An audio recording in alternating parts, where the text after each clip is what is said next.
नमस्कार, मैं हूं सत्यपाल और आप देख रहे हैं CWB हिंदी न्यूज। शक संवत 1946 विक्रम संवत 2081 आज ज्येष्ठ मास के शुक्ल पक्ष की प्रतिपदा यानी एकम तिथि और दिन शुक्रवार है। तदनुसार अंग्रेजी तारीख 7 जून सन 2024। सबसे पहले आज के मुख्य समाचार। हरियाणा में यूजी कोर्सेज में दाखिले के लिए खुला DHE पोर्टल। 28 जून तक चलेंगी ऑनलाइन दस्तावेज सत्यापन प्रक्रिया। हरियाणा में कांग्रेस ने ढहाया भजनलाल परिवार का अभेद्य किला। बिश्नोई फैमिली के सामने पैदा हुआ राजनीतिक संकट।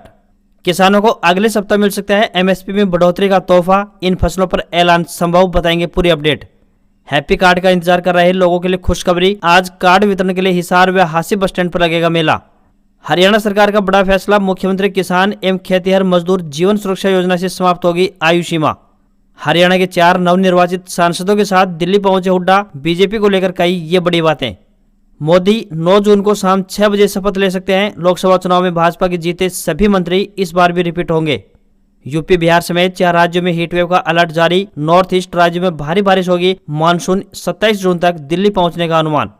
और वर्ल्ड कप में उलटफेर। अमेरिका ने पाकिस्तान को हराया। 2009 के चैंपियन सुपर ओवर में 19 रन नहीं बना सकी। और अब खबरें विस्तार से। मौसम विभाग द्वारा जारी पूर्वानुमान के अनुसार आज यानी 7 जून को हरियाणा के कई इलाकों में बारिश की संभावना है। इस कारण लोगों को बदन झुलसा देने वाली गर्मी से कुछ राहत मिल सकती है। इस दौरान प्रदेश के कई जिलों में 40 से 60 किलोमीटर प्रति घंटे की रफ्तार से तेज हवाएं चलने की संभावना भी व्यक्त की गई है। मौसम विभाग द्वारा प्रदेश में बारिश और तूफान को लेकर ऑरेंज अलर्ट जारी किया गया है। प्रदेश के 12 जिलों हिसार, सिरसा, फतेहाबाद, करनाल, यमुनानगर, सोनीपत, जींद, पानीपत, कैथल, कुरुक्षेत्र, अंबाला, पंचकुला में बारिश के साथ 40 से 60 किलोमीटर प्रति घंटे की रफ्तार से हवाएं चलने की संभावना व्यक्त की जा रही है। तो मौसम विभाग के अनुसार जून के महीने में भी गर्मी से राहत मिलने के आसार न के बराबर हैं। 2 दिन के बाद प्रदेश में दोबारा से मौसम में बदलाव देखने को मिलेगा। उसके बाद फिर से तापमान में बढ़ोतरी का दौर शुरू हो जाएगा। दिल्ली, NCR और हरियाणा में 30 जून तक मानसून के पहुंचने की संभावना है। इस दौरान 30 जून के बाद ही प्रदेशवासियों को भीषण गर्मी से राहत मिल सकेगी। हरियाणा राज्य परिवहन विभाग रोहतक ने विभिन्न अप्रेंटिस पदों पर भर्ती के लिए आवेदन आमंत्रित किए हैं। आपको बता दें कि यह भर्तियां कॉन्ट्रैक्ट आधार पर की जाएंगी। जो भी इन पदों पर आवेदन भेजने के इच्छुक है वे आधिकारिक वेबसाइट के माध्यम से अपने आवेदन भेज सकते हैं। आवेदक 50% अंकों सहित 10वीं पास व संबंधित क्षेत्र में ITI धारक होने चाहिए। किसी भी वर्ग के उम्मीदवारों को कोई भी आवेदन शुल्क नहीं देना होगा। इन पदों के लिए न्यूनतम आयु 14 वर्ष व अधिकतम आयु के बारे में कोई जानकारी नहीं दी गई है। आवेदन करने की अंतिम तिथि 11 जून 2024 है। तो वहीं दस्तावेज सत्यापन की तिथि की बात करें तो 14 जून 2024 रखी गई है। हरियाणा में 12वीं कक्षा का परिणाम जारी हो चुका है। रिजल्ट आने के बाद विद्यार्थी अब आगे की पढ़ाई करेंगे। इसके लिए सभी विद्यार्थी कॉलेज में दाखिला लेंगे। ऐसे में कॉलेजों में BA, BCom व BSc आदि अंडर ग्रेजुएट कोर्सेज में दाखिला के लिए हायर एजुकेशन के पोर्टल पर विद्यार्थियों की ओर से अपलोड किए जा रहे डॉक्यूमेंट की ऑनलाइन वेरिफिकेशन का काम शुरू हो चुका है। 28 जून तक पोर्टल पर सत्यापन का काम चलेगा तथा सभी विद्यार्थी 26 जून तक आवेदन कर सकते हैं। इसके बाद यानी 3 जुलाई को पहली मेरिट लिस्ट जारी होगी। कॉलेज में दाखिले के लिए आवेदन के साथ हरियाणा के विद्यार्थियों को किसी भी तरह के लाभ के लिए PPP यानी परिवार पहचान पत्र ID भी अपलोड करनी होगी। स्टूडेंट्स को ध्यान रहे कि परिवार पहचान पत्र ID में फैमिली इनकम वेरीफाइड अवश्य होनी चाहिए।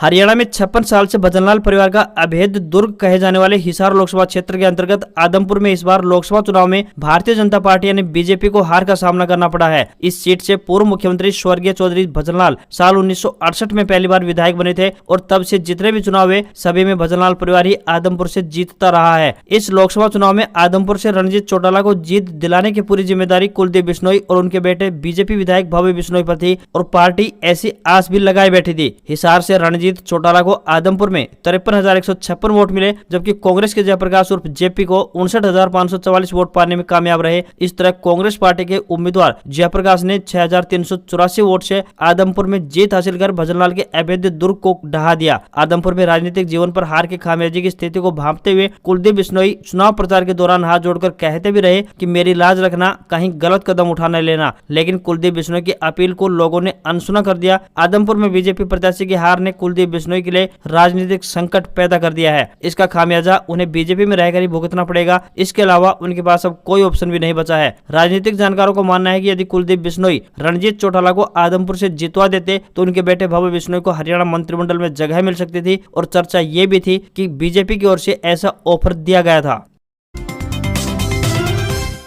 लोकसभा चुनाव के नतीजे घोषित हो चुके हैं। जल्दी केंद्र में नई सरकार का गठन होगा। माना जा रहा है कि एनडीए सरकार में एक बार फिर से नरेंद्र मोदी प्रधानमंत्री पद पर कार्यरत होंगे। वहीं सीएनबीसी आवाज को सूत्रों के हवाले से जानकारी मिली है कि खरीफ फसलों की एमएसपी में बढ़ोतरी हो सकती है। मिली जानकारी के अनुसार खरीफ फसलों के न्यूनतम समर्थन मूल्य यानी कि एमएसपी में केंद्र सरकार 5 से 10% तक बढ़ोतरी कर सकती है। कृषि लागत और मूल्य आयोग ने सरकार को अपने सुझाव भेज दिए हैं और नई सरकार की पहली कैबिनेट मीटिंग में इस फैसले पर मोहर लगाए जाने की संभावना बन रही है। धान, मूंग दाल, सोयाबीन पर 5% की बढ़ोतरी हो सकती है, तो वहीं तुअर दाल, उड़द दाल पर 8 से 10% की एमएसपी में बढ़ोतरी हो सकती है। हरियाणा के सीएम नायब सिंह सैनी ने करनाल विधानसभा उपचुनाव में जीत हासिल कर नए विधायक के रूप में शपथ ग्रहण कर ली है। विधानसभा स्पीकर ज्ञानचंद गुप्ता ने उन्हें पद एवं गोपनीयता की शपथ दिलाई है। मुख्यमंत्री ने इस चुनाव में कांग्रेस प्रत्याशी सरदार त्रिलोचन सिंह को हराते हुए जीत का स्वाद चखा है। वहीं शपथ ग्रहण के बाद उन्होंने दावा करते हुए कहा कि आने वाले विधानसभा चुनाव में हरियाणा में फिर से भारतीय जनता पार्टी की सरकार बनेगी। मुख्यमंत्री नायब सैनी ने कहा कि कांग्रेस पार्टी ने झूठ का सहारा लेकर लोगों से वोट ठगने का काम किया है। राज्य की जनता को बरगलाकर कांग्रेस ने लोकसभा चुनाव में जीत दर्ज की है। उन्होंने कहा कि हरियाणा सरकार योजनाबद्ध तरीके से पात्रों तक प्राथमिकता के आधार पर कल्याणकारी योजनाओं का लाभ पहुंचाने के लिए प्रतिबद्ध है।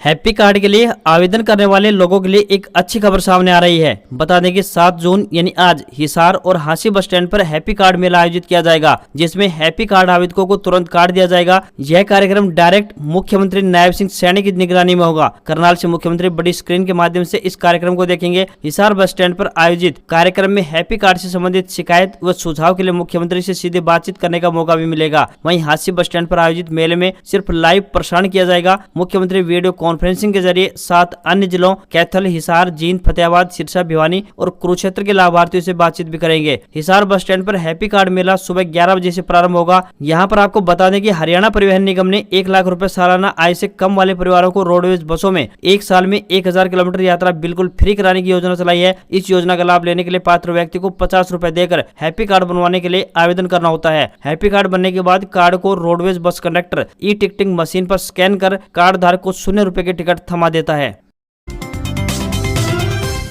हरियाणा सरकार द्वारा किसानों और खेतीहर मजदूरों के लिए चलाई जा रही मुख्यमंत्री किसान एवं खेतीहर मजदूर जीवन सुरक्षा योजना में आयु सीमा को समाप्त करने का एक अहम और बड़ा फैसला लिया है। अब 10 वर्ष से कम आयु के बच्चे और 65 साल से अधिक आयु के व्यक्तियों को भी योजना के तहत लाभ मिल सकेगा। इस योजना के अंतर्गत किसानों, खेतीहर मजदूरों, मार्केट यार्ड में काम करने वाले मजदूरों को कृषि मशीनरी पर कार्य करने के दौरान मृत्यु या फिर अंग हानि होने पर 37,500 रुपए से लेकर 5 लाख रुपए तक की वित्तीय सहायता प्रदान की जाती है। यह निर्णय मुख्यमंत्री श्री नायब सिंह सैनी की अध्यक्षता में हुई कृषि एवं किसान कल्याण, बागवानी विभाग और हरियाणा राज्य कृषि विपणन बोर्ड की समीक्षा बैठक में लिया गया है। बैठक में कृषि एवं किसान कल्याण मंत्री श्री कंवरपाल भी मौजूद रहे। हरियाणा में कांग्रेस ने 5 लोकसभा सीटों पर जीत हासिल की है। 10 में से 5 सीटें जीतने के बाद पूर्व सीएम भूपेंद्र सिंह हुड्डा 4 सांसदों के साथ दिल्ली पहुंच गए। इसमें रोहतक से निर्वाचित सांसद दीपेंद्र सिंह हुड्डा, अंबाला से वरुण चौधरी, सोनीपत से सतपाल ब्रह्मचारी और हिसार से जयप्रकाश शामिल रहे। लेकिन इस दौरान सिरसा से नवनिर्वाचित सांसद कुमारी शैलजा वहां नजर नहीं आई। दिल्ली आवास में भूपेंद्र सिंह हुड्डा ने प्रदेश कांग्रेस अध्यक्ष उदय भान और नए सांसदों के साथ प्रेस वार्ता की और प्रदेश सरकार पर जमकर हमला बोला। इस दौरान भूपेंद्र सिंह हुड्डा ने कहा कि हम इन चुनाव में हरियाणा में 0 से 5 सीटों पर आए हैं। भाजपा 10 सीटों से 5 पर सिमट गई है। हमारा वोट प्रतिशत तकरीबन 18% बढ़ा है। हमने 46 विधानसभा सीटों पर लीड किया है। इसके साथ ही महंगाई, बेरोजगारी सहित कई ऐसे मुद्दे हैं जिनसे लोग परेशान हैं। भूपेंद्र सिंह हुड्डा ने कहा कि हम एक मोर्चा जीत चुके हैं। लोकसभा के बाद अब विधानसभा के लिए जुट जाएंगे। हम अब हर विधानसभा क्षेत्र के लोगों के बीच जाएंगे। वहीं उदय भान ने बड़ा दावा करते हुए कहा कि कांग्रेस विधानसभा चुनाव में 70 से ज्यादा सीट जीतने वाली है। चौधरी चरण सिंह हरियाणा कृषि विश्वविद्यालय में कई यूजी व पीजी कोर्सेज में दाखिले के लिए 10 जून तक ऑनलाइन आवेदन भेज सकते हैं। ऑनलाइन आवेदन की प्रक्रिया 10 जून तक चलेगी। 11 जून तक ऑनलाइन फीस जमा की जा सकती है, तो वहीं 7 से 12 जून तक ऑनलाइन करेक्शन करवा सकते हैं। 14 जून को सफल आवेदनकर्ताओं की लिस्ट अपलोड की जाएगी। बीएससी एग्रीकल्चर 4 वर्षीय और बीएससी एग्री बिजनेस के लिए 22 जून को लिखित परीक्षा आयोजित होगी और 22 जून को ही मेरिट लिस्ट लगा दी जाएगी। वहीं बीएससी एग्रीकल्चर 6 वर्षीय पाठ्यक्रम, बीएफएससी और बीएससी कम्युनिटी साइंस के लिए 30 जून को लिखित परीक्षा होगी और 30 जून को मेरिट लिस्ट जारी की जाएगी। पीजी एडमिशन के लिए भी 22 और 30 जून को ही लिखित परीक्षाएं आयोजित होंगी, जिनका शेड्यूल विश्वविद्यालय की वेबसाइट पर अपलोड किया जा चुका है। विद्यार्थी वहां से चेक कर सकते हैं। वहीं जीजेयू यानी गुरु जम्बेश्वर यूनिवर्सिटी में अंडर ग्रेजुएट व पोस्ट ग्रेजुएट पाठ्यक्रमों में आवेदन प्रक्रिया शुरू है। सभी विद्यार्थी 26 जून तक आवेदन कर सकेंगे। यदि आवेदन में कोई गलती है तो 28 जून तक इसे दूर भी करवा सकते हैं। नए सत्र से यूनिवर्सिटी में नए कोर्स भी शुरू हुए हैं। जिन साथियों ने अभी तक हरियाणा कौशल में रजिस्ट्रेशन नहीं करवाया है वे जल्द से जल्द अपना रजिस्ट्रेशन करवा लें, क्योंकि जल्द ही इसमें काफी पोस्ट निकलने वाली हैं और जल्द ये पोस्ट भरी भी जाएंगी। आपके लिए सुनहरा अवसर हो सकता है, इसलिए इस मौके को हाथ से न जाने दें। जून, जुलाई और अगस्त में सारे पद भरे जाएंगे, क्योंकि अक्टूबर में विधानसभा चुनाव होना है, इसलिए सरकार का फोकस नौकरियों पर ज्यादा रहेगा और सितंबर में आचार संहिता भी लग जाएगी। इसलिए इससे पहले सरकार जो पद खाली पड़े हैं उनको भरने वाली है। बहुत सारे साथियों के मन में हरियाणा कौशल को लेकर भी काफी सवाल है, जैसे कि कुछ साथी ये सोच रहे होंगे कि हरियाणा कौशल में सिर्फ सीईटी और एस्टेट क्लियर वाले ही अप्लाई कर सकते हैं, तो ऐसा बिल्कुल भी नहीं है। इसमें कोई भी अप्लाई कर सकता है। इसमें सिलेक्शन स्कोर के आधार पर होता है। केंद्र में पीएम नरेंद्र मोदी की अगुवाई वाली एनडीए सरकार का 9 जून को संभावित शपथ ग्रहण है। इसमें हरियाणा से 2 कैबिनेट मंत्री बनाए जा सकते हैं, जिनमें राव इंद्रजीत सिंह को दोबारा से मंत्रिमंडल में जगह मिल सकती है। इसके लिए राव इंद्रजीत सिंह दिल्ली में डेरा डाल चुके हैं। हालांकि फरीदाबाद से जीते कृष्णपाल गुर्जर के दोबारा से मंत्री बनने के चांस कम नजर आ रहे हैं। कृष्णपाल गुर्जर की जगह भिवानी महेंद्रगढ़ से जाट चेहरे चौधरी धर्मवीर सिंह या फिर कुरुक्षेत्र से जीतने वाले नवीन जिंदल को जगह मिल सकती है। वहीं हरियाणा के पूर्व सीएम मनोहर लाल खट्टर बीजेपी के राष्ट्रीय अध्यक्ष की दौड़ में शामिल है। भाजपा उन्हें जेपी नड्डा की जगह जिम्मेदारी सौंप सकती है। हालांकि उनको राष्ट्रीय महामंत्री बनाए जाने की चर्चा भी तेज है, क्योंकि हरियाणा में 4 महीने बाद विधानसभा चुनाव होने हैं। ऐसे में यहां से चुने गए सांसदों को भाजपा में बड़ी जिम्मेदारियां मिलनी तय मानी जा रही हैं। अगर आप खाटू श्याम जी के भक्त हैं और शीश के दाने के दर्शनों के लिए जाने की सोच रहे हैं, तो आज की एक खबर आपके लिए अहम हो सकती है। दरअसल श्याम जी के मंदिर के कपाट बंद होने जा रहे हैं। इस संबंध में मंदिर कमेटी की तरफ से एक आधिकारिक पत्र जारी कर दिया गया है। बता दें कि हर साल लाखों की संख्या में श्रद्धालु बाबा श्याम के दर्शनों के लिए मंदिर पहुंचते हैं। दूर दराज से आने वाले भक्तों की सुविधा को ध्यान में रखते हुए व उन्हें पूर्व सूचना देते हुए कहा गया है कि दिनांक 10 जून को श्री श्याम प्रभु की विशेष सेवा पूजा व तिलक के कारण मंदिर के कपाट बंद रहेंगे। इसलिए 9 जून 2024 को रात 10 बजे से लेकर 10 जून 2024 को शाम 5 बजे तक श्याम प्रभु के दर्शन आम दर्शनार्थ बंद रहेंगे। कमेटी द्वारा अपील की गई है कि श्रद्धालु इस अवधि के उपरांत दर्शनों के लिए आएं। T20 वर्ल्ड कप में पाकिस्तान और अमेरिका के बीच पहले मुकाबले का फैसला सुपर ओवर में हुआ। पाकिस्तान ने अमेरिका को 160 रन का टारगेट दिया था। अमेरिका ने 159 रन बनाए। मैच सुपर ओवर में पहुंचा तो सुपर ओवर में अमेरिका के जोन्स ने इकलौता चौका मारा और पाकिस्तान के world class pacer Mohammad Amir ने 3 वाइड फेंककर 18 रन दिए। अब 19 रन का टारगेट अमेरिका के सामने था, तो अमेरिका ने ये मैच सुपर ओवर में 5 रन से जीतकर इतिहास रच दिया।